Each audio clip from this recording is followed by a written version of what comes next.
Yo, Rana, and welcome to FM20. I hope you're all doing well. Finally got the camera working again, but nothing I can do about the face. In this episode, we're going to be playing Bora Bora, and I'll probably just keep it to Bora Bora, just a quick episode for this one. What we've been doing in the meantime, so the last episode was when we played Nukuhiva Spearheads, and we beat them 4-1 the Mutiny Trophy. It's got us through the quarterfinals. Then we played against Taha Athletic and beat them 3-2, even though we were a man down. That was a pretty tough match. In fact, I think, aside from being a great all-round comeback, I think one of these goals is one of my favourite goals I've seen scored. Not by us, though. I think it's this first one. So look and see if it loads up. So Taha's an island where lots of vanilla is grown. Yeah, it's this one. It's not just poetry in motion. A proper scramble. I won't show you it again. You don't need to see that. Rewind and watch yourselves if you really love it like I do. But it was a really good comeback even though we were a man down. Tahani scoring as well. We played Motu 1, which I wish we had come back for because I forgot about key fact. I'll show you one of the goals so you can see it. Some of the teams play on slightly different pitches. So some of them play on sand, some of them play on grass, and some of them play on clay, like Motu 1. Which is one of the reasons why I quite like Motu 1, to give you a slightly different surface to play on. They'll play on whatever they've got, wherever they can. So we beat Motu 1 3-1. Then we beat Takaroa Terrors, Tuamotun side, in the quarterfinal of the Mutiny Trophy 3-2. Took us some extra time to do it, but we did it. With Penny Vakatapu, the big man, 6'7" guy, grabbing a couple of goals. And then we lost 3-2 to Marquesas Society, and 3-2 makes it look like it was a lot closer than it was. They were all over us from start to finish. It was one of those matches that went on forever because they got highlight after highlight. Tahani scored 2, but to be honest, we were never really in it. But he did bring us back to 2-2 with like 3 minutes to go, and then they scored because they've got this guy. You may recognise him. I don't know if it's some kind of bug in the database, but there are 2 players who probably shouldn't be playing in these leagues, but are. So him and Julian Jurchin.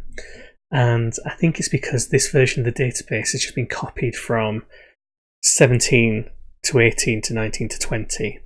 And it's been upgraded, it's gone along, and I think maybe a player ID's gone weird somewhere and it's just put them in the side. I've done various tests, they won't stay here long, they'll disappear, but it doesn't really make a big difference to the league, but it's just weird that they are here. So that's where we are. It's taken us up to Bora Bora. So let's play against them, see whether we can move ourselves up from 7th. A lot of teams have got a game in hand on us, so we could actually go down. Or we might go up and not go up by much. Bora Bora bottom of the table, though, which will be devastating for them, because I think they're expecting to be the best of the rest, and as it turns out, they are the worst. Yeah, let's see what we can do. A couple of injuries that we've had. So we had a few changes forced on us. A lot of the players are wanted by lots of teams. 12 clubs, 22, 16. So the transfer market is starting to become a little bit more active now. Don't think it will have a huge effect on us at the moment. There's not going to be much in the way of a kind of transfer flurry. But there might be.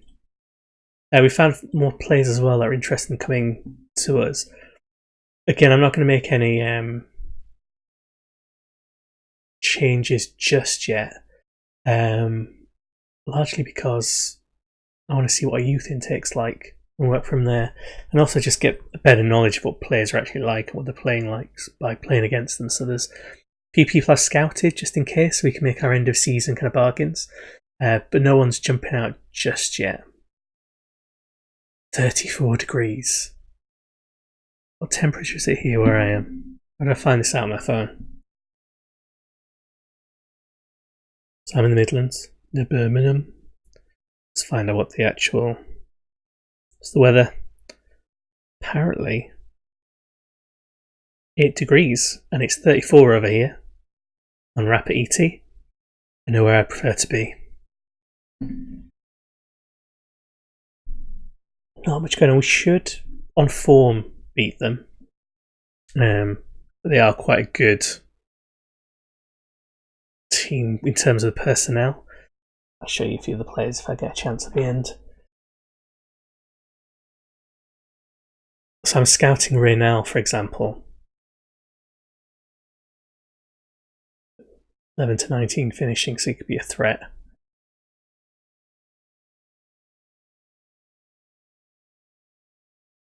"34 degrees and raining. It's humid, isn't it? Not a good heat." Come on, Riviera, get that one in. Parmentier just over. Just. I was looking at their left back. Is it Tekai Chong? Or Taiki Chong? Actually, he doesn't look that good now. I can see a few more of his attributes. But I'm generally looking around just to see if there's anyone I can bring in to improve the team slightly at the end of the season. Oh, scored. From the set piece. We don't need to see this again. Be pleased if we scored it, but just lining up the back post. And that's half time. Fantastic. Just how we wanted to go in. Shamson else. Oh, he's 60, he's knackered. It's because of tactics. I can't remember where players play yet. Okay, Olivetti is going to come on. He can play on the right. See how this goes. On long ball. It's the kickoff highlight. Nothing's coming of this. I've noticed a few things online about people saying so it's kind of mid to early January, sort of 13th, something like that currently when I'm recording this. There's a few people saying how if you just go on sort of gig pressing and counter-attack, you'll basically win all your matches. Maybe that's true when you've got a really good side, but not with this one. Unless they just mean gig pressing as the preset. So we're doing a high pressing style for this tactic. Oh, through. That was such a nice little move. A bit weird that the play just stopped. Play to the whistle. The other people seem to have a lot of success with gegenpressing. To be fair, in FM19 it was a pretty successful tactic. This tactic works quite well and it's got it in it, but it's not an all-beating no matter what kind of tactic. Penalty, apparently. Apparently they pushed over my 6'7" striker. Tui Fangalurka.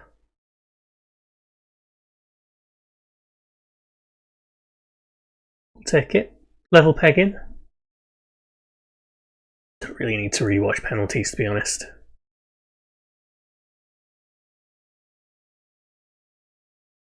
Oh, come on. Pushed it.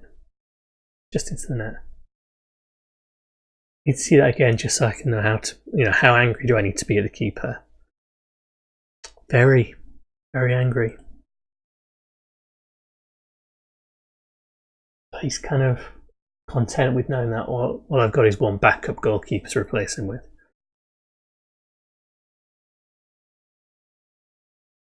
Right, what can we do?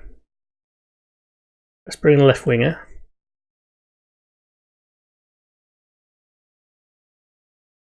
I don't really want to do anything else. Because Tihani's too good a goal scorer. And Riviera's got potentially should be our best attacking midfielder, really, even though he's not quite doing it this match. He did put that ball through earlier on.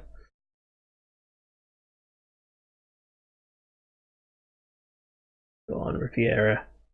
There we go. He heard. He answered. Now Tahiti needs to listen and score the winner. That's what he needs. It's not the style of goal we normally go for.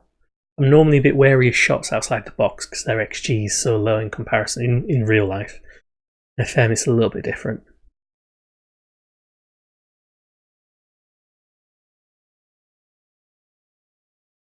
Brought on Guinale Rinaldi.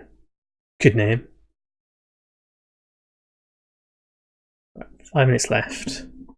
Let's bring on Suliasi Funaki for Antihani. Keep the big man on.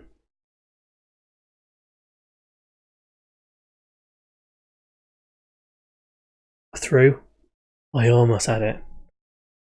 There are a few people on my shortlist I've been scouting around that are 6'8". A few 6'7" and 6'6". I am really tempted just to make the largest side I can, or the tallest side I can. They might be gangly rather than brick shit houses, but we'll see. But I am tempted just to make a kind of all-destroying physical team to begin with, whilst the league's kind of in its infancy. We've not got all the technical kind of players yet. So all the way through this match I should have been telling you facts about Bora Bora. But to be frank, Bora Bora is one of the most famous islands in the Tahiti island chain. Whenever you see one of those pictures of kind of over-the-water huts in this beautiful tropical blue water paradise with a bit of a kind of mountain in this sort of lagoon, that's Bora Bora. It's just an absolute paradise location that costs several thousand to go and stay there for a little bit, ignoring the kind of 2-day, several £1,000 air flight to get to Tahiti and then across. It's just a tropical paradise. So they're called the Aquas because it's just mainly there for snorkeling, diving and hanging out in the sea and the beach. So yeah, there are your Bora Bora facts. Crowbarred into the end, so they're kind of elite privileged side because they're the ones who are the kind of front end, the mainstream tourist area. Well done for salvaging a draw. We'll take that. All the points will add up. They'll keep us up. That's what we want. So a 6th there. 20 scored, 18 conceded. So yeah, scoring lots, conceding lots. We need to sort of tighten up at some point. But we'll end there. Thanks very much for watching. We'll come back probably for a double header in the next one when I've got time to sit down. We'll do Huahine, the Eels, and in the league, and then Ruru Humpbacks I used to play as in FM19 in the semi-final of the Mutiny Trophy. We'll make reasonable progress through this. We've got the Jupiters in the first round, the Inter-Island Cup to look forward to after Christmas as well. But we'll go through this at a reasonable pace. There'll be more episodes in this first season just because I want to show you the teams and do stuff for the first time. And then after that, things will get a little bit quicker. But thanks very much for watching. Really appreciate it. Please like, subscribe, comment, ask questions. It's all good. I'm also thinking of putting together a database that's a CONIFA database for sides that don't have FA international teams but do have their own kind of local international teams. So like Ellenvannin, Kurnow, Yorkshire, Tabaland, Marquesas Islands, Badania, those kind of places. You might have seen they do their own kind of non-FIFA World Cups. I think you put a database together for that. So if you've got any questions about that, let me know as well. And I'll see you later.